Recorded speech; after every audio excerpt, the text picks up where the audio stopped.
Easy cook with അഞ്ജലിയിലേക്ക് എല്ലാവർക്കും സ്വാഗതം. ഇന്ന് നമ്മൾ മട്ടൻ പെരട്ടാണ് ഉണ്ടാക്കുന്നത്.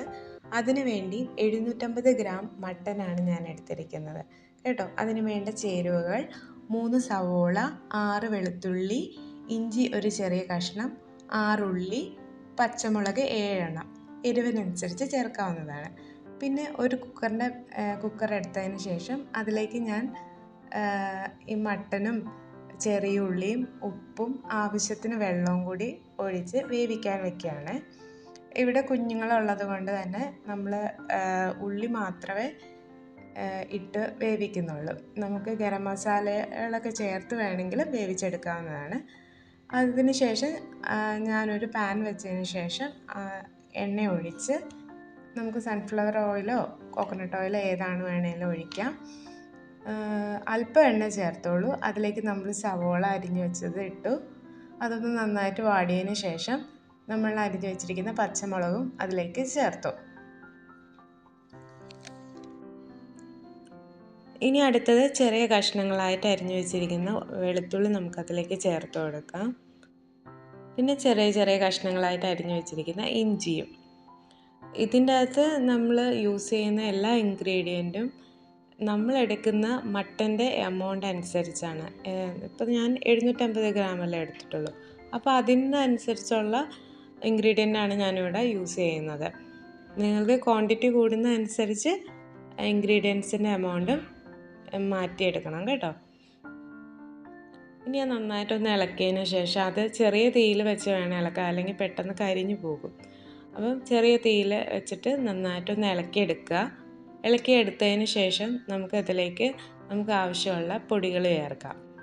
ഇവിടെ മെയിനായിട്ടും മല്ലിപ്പൊടിയാണ് നമ്മൾ ചേർക്കുന്നത്. ഈ കറിയുടെ പ്രത്യേകത എന്ന് വെച്ച് കഴിഞ്ഞാൽ മല്ലിപ്പൊടിയുടെ ആ ഒരു കളറില്ല.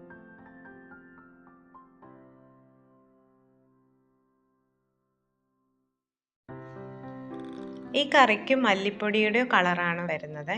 അപ്പം 3 ടേബിൾ സ്പൂൺ മല്ലിപ്പൊടിയാണ് നമ്മളിവിടെ യൂസ് ചെയ്യുന്നത്. അതേപോലെ തന്നെ 1 ടീസ്പൂൺ മഞ്ഞൾപ്പൊടിയും 1 ടേബിൾ സ്പൂൺ മുളക് പൊടിയും കൂടെ ചേർത്ത് നന്നായിട്ട് ഇളക്കി, അത് എൻ്റെ അമ്മയുടെ ഭാഷയിൽ പറയുകയാണെങ്കിൽ ഇതൊന്ന് ഉരുണ്ട് വരണമെന്ന് പറയും. മസാലകളെല്ലാം കൂടി ഒന്ന് ഇളക്കി വരുമ്പോൾ ഉരുണ്ട് വരണമെന്ന്. അതിനായിട്ട് നമുക്ക് അല്പം എണ്ണയും കൂടെ ചേർത്ത് കൊടുക്കുമ്പോൾ നല്ല രീതിയിൽ അത് ആ മസാലയുടെ പച്ചമണമൊക്കെ മാറി വരും കേട്ടോ. ഇനി നമുക്കതിലേക്ക് 1 ടീസ്പൂൺ കുരുമുളക് പൊടിയും 1 ടീസ്പൂൺ ഗരം മസാലയും കൂടി ചേർക്കുവാണ്. ഈ കുരുമുളക് പൊടിയും ഗരം മസാലയൊക്കെ നമ്മളുടെ ഫ്ലേവർ അനുസരിച്ച് വേണം ചേർക്കാൻ കേട്ടോ. പിന്നെ അതിലേക്ക് നമ്മൾ വേവിച്ച് വെച്ചിരിക്കുന്ന നമ്മളുടെ മട്ടൻ ഒഴിച്ചു കൊടുക്കുക. ഇപ്പം ഇതിൽ നല്ലതായിട്ട് വെള്ളമുണ്ട് അല്ലേ. ഈ വെള്ളം നന്നായിട്ട് വറ്റിച്ചെടുക്കണം. ആ സമയത്തേക്ക് നമ്മൾ അതിൻ്റെ ഉപ്പ് കറക്റ്റാണോ എന്നുള്ളത് ചെക്ക് ചെയ്തിരിക്കണം. ഉപ്പ് കുറവാണെങ്കിൽ നമ്മൾ ഇട്ട് കൊടുക്കുക. ഇപ്പം നല്ല രീതിയിൽ ഈ വെള്ളമൊക്കെ നന്നായിട്ട് വറ്റി മസാലയൊക്കെ നല്ല രീതിയിൽ പിടിച്ചിട്ടുണ്ട്. ഇതിലേക്ക് ഞാൻ അല്പം നെയ്യ് ചേർത്ത് കൊടുക്കുകയാണ്. കാരണം ഇവിടെ കിട്ടുന്ന മട്ടണിന് നെയ്യ് കുറവാണ്. അപ്പോൾ ഞാൻ അല്പം നെയ്യ് ചേർത്ത് കൊടുക്കുക കേട്ടോ. പിന്നെ കറിവേപ്പില ഇട്ട് കൊടുക്കുകയാണ്. കറിവേപ്പില ഇട്ട് ഞാനൊന്ന് മൂടി വെച്ച് കൊടുക്കുകയാണ്.